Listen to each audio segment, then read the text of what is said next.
इकडे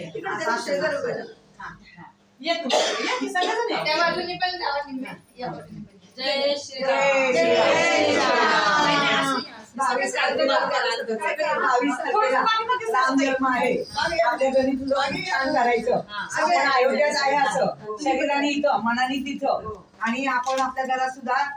सजावट वगैरे सगळी करायची जसं आपण दिवाळीत करतो तसं गुढी उभी करायची कारण का रामराय आले होते त्या गुढी उभी केली होती मग त्या दिवशी सुद्धा गुढी उभी करायची आणि जेवढा आपल्याला आनंद उत्सव करता येईल तेवढा करायचा सगळ्या मुला बाळांना घेऊन नातवंडांना घेऊन आणि कारण त्यांना माहित व्हायला पाहिजे की हे रामराय आपले कोण होते काय होते कशासाठी त्यांनी हे सगळं बदल केले त्याचे हे ह्या लहान मुलांना संपर्क साधता येईल आणि त्याच्यातनं ते मुलांना गोडी लागेल राधाची रामाची कृष्णाची म्हणून हे करायचं हे अक्षता दिले त्या देवात ठेवा पायघर जाऊ देऊ नका आणि 500 वर्षानंतर रामांचं मंदिर होते आपल्या एवढा उत्साह असलाच पाहिजे आपल्याकडे दोन देवापाशी अरे वा दोन देवापाशी 22 जानेवारीला दिवाळी साजरी करायची 22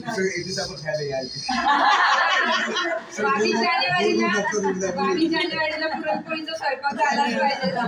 गोड झालं पाहिजे 5 दिवे लावायचे आणि वर्षानंतर प्रभू रामचंद्र वनवासातून परत आले ना तेव्हा अयोध्येवासी कशी दिवाळी केली आता 500 वर्षानंतर येत आहे त्यामुळे आपण खूप जोरदार दिवाळी आणि 22 तारखेला प्राण प्रतिष्ठा होते श्रीरामांची आपल्याकडे आजच आले अक्षतांची ते महत्वाचं रामाला मी आलोय तुझ्या इथून तू मला विसरू नकोस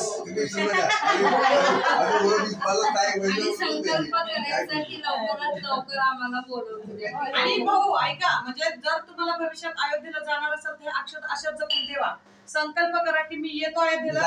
रामांनी निमंत्रण दिलंय थोडक्यात अक्षतांच्या रूपाने तिथे जाऊन रामांच्या चरणी अर्पण करायचे अक्षत असा संकल्प करा आम्ही तरी तसंच करणार आहे मी तशाच अक्षता ठेवणार आहे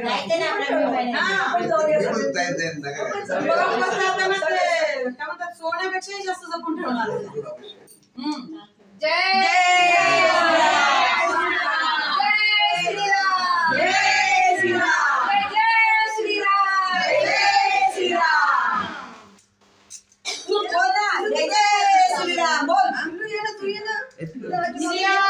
रामचंद्र की जय पवन सुत हनुमान की जय सीता मैया की जय लक्ष्मण भैया की जय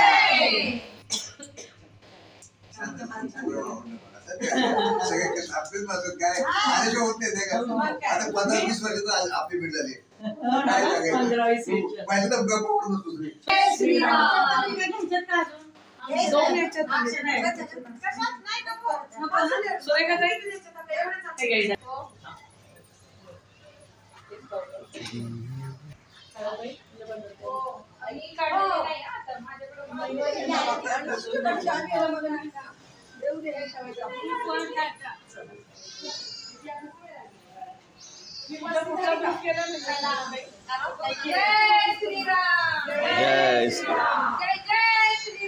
जय श्री राम जय